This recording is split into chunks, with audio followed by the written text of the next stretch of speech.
Nous apprenons que jusqu'au moment précis, il y a une divergence qui persiste quant à la modalité de désignation du Premier ministre.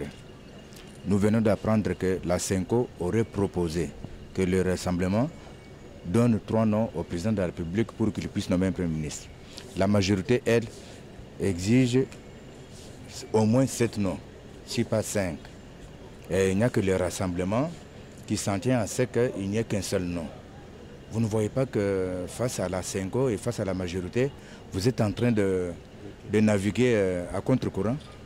Vous voulez me faire comprendre qu'il y a une majorité qui abonde dans un même sens et il y a une minorité, le Rassemblement en l'occurrence, qui n'est pas d'accord avec les autres. Nous sommes ici en train de négocier l'arrangement particulier qui fait partie intégrante de l'accord. Et une disposition, l'arrangement particulier ne peut pas déroger aux dispositions de l'accord. Je répète, l'arrangement particulier ne peut pas déroger aux dispositions de l'accord. L'accord est ainsi stipulé. Le gouvernement de la République est dirigé par le Premier ministre, chef du gouvernement. Ça, c'est le premier alinéa.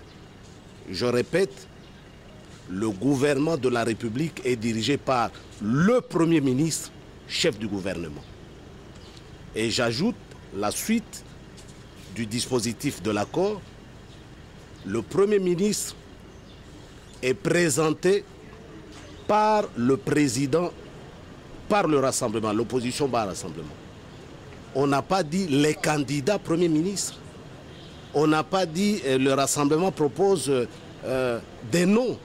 C'est le Premier ministre qui est présenté par le Rassemblement pour nomination par le président en vertu de l'article 78 de la Constitution.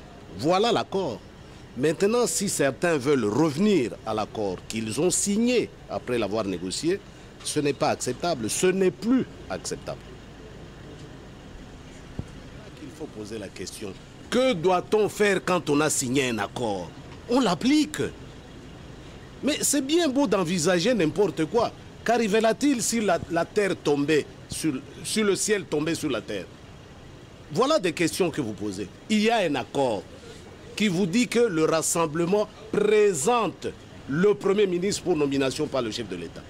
On vous a dit dans l'accord que le Rassemblement proposait des candidats. C'est dit nulle part. C'est le Premier ministre que le Rassemblement propose pour nomination par le chef de l'État en vertu de l'article 78 de la Constitution. C'est ça qu'il faut appliquer, tout simplement. Pourquoi je dois refuser cela après l'avoir signé? Pourquoi dois-je chercher à modifier cela après l'avoir accepté et après avoir posé ma signature dans un tel document? C'est cela. Il y a eu des contacts informels pendant cette trêve. Et vous n'avez toujours pas trouvé de solution quant à ça? Mais ce problème, ça c'est un faux problème qui n'existe pas. Je suis en train de vous dire l'accord, je vous ai même lu ici, rappelé ici de mémoire les thèmes de l'accord. Mais vous ne revenez pas à l'accord, vous êtes dans les supputations, vous êtes dans les rumeurs. Vous ne voulez pas lire l'accord et l'appliquer. Moi je ne peux pas vous suivre sur cette voie. Monsieur Valentin Moubavi, une petite question, excusez-moi.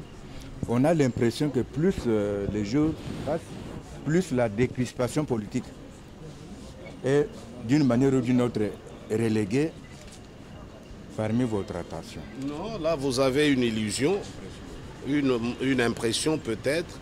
Je vous rappelle qu'à chaque séance, avant qu'on ne se sépare la semaine dernière, nous rappelions aux évêques les mesures qui avaient été promises par la majorité, parce que c'est eux qui gèrent le pays, s'agissant de la décrispation politique.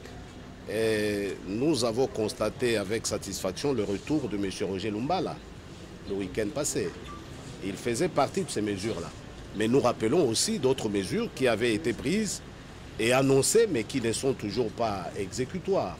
Et nous allons rappeler à la séance d'aujourd'hui aux évêques ces mesures-là qui restent et qui ne sont pas toujours appliquées. Alors pour revenir sur cette question de la primature, il se passe des choses pas très bien au sein du rassemblement, notamment dans la dynamique. Comment gérez-vous cette question? Parce que la dynamique... Quelles sont les choses qui se passent et qui ne sont pas bien? La dynamique serait mécontente de constater que toutes les grandes places reviennent à l'UDPS. Je n'ai pas entendu ça de la dynamique. Ça vient de vous.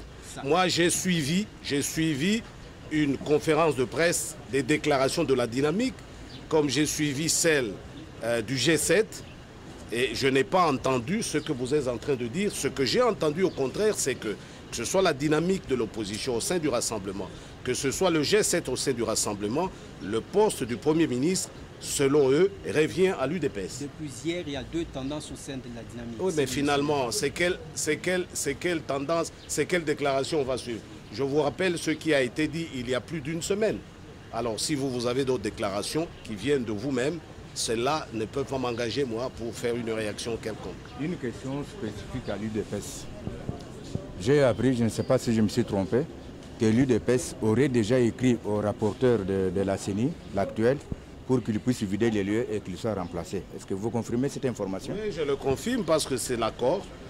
L'accord s'agissant de la CENI avait envisagé deux mesures. La première mesure, c'était celle de la redynamisation de la CENI. Je ne veux pas entrer dans les détails parce que ce n'est pas l'objet de votre question. La deuxième mesure, elle concernait ceux dont les membres appartiennent à certains partis politiques, que ces partis-là, les formations politiques qui le désirent, peuvent changer leurs personnes qui sont au sein de la CENI. Et il y avait quelqu'un qui se réclamait de l'UDPS, je dis bien se réclamer de l'UDPS, et l'UDPS, en application de l'accord, lui a écrit pour qu'il dépose sa démission. Donc voilà, c'est dans l'application de l'accord, ce n'est pas en dehors de l'accord. Merci, monsieur.